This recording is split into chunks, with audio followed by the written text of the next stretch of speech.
Kim Pao, damang-dama ang saya sa titigan.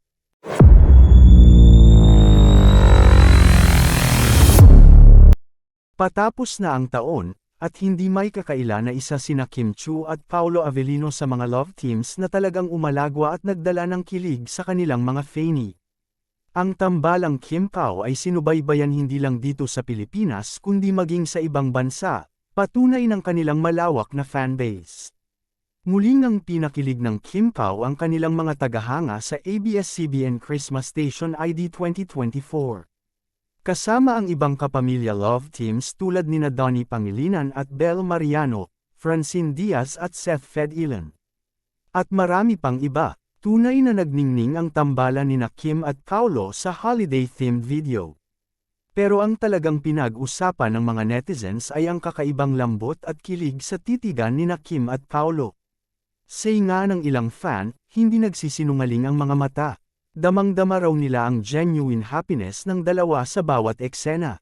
Narito ang ilan sa mga comments ng kanilang mga fanny. Thank you, Universe, for bringing these two beautiful souls together. Ramdam ko happiness nyo Kim Pao hanggang dito sa Min. Yung chemistry nila, litaw na litaw. Ako din ramdam ko din the genuine happiness. Nakasmile to the max ako while looking at them at memorize ko pa yung hashtag KimPao timestamp at 10, 15 and at 23, 45 lol.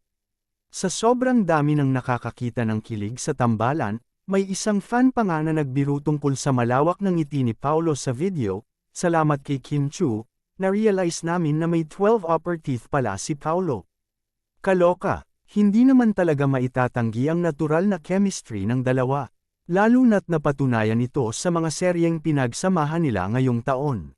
Kahit tapos na ang kanilang mga proyekto, nananatili ang kilig na dala ng kanilang tambalan. Patunay lamang ito na ang Kim Pao ay isa sa mga love teams na hindi basta-basta mawawala sa puso ng kanilang mga tagahanga. Layag na layag ang Kim Pao, at mukhang hindi pa ito magtatapos. Yun na.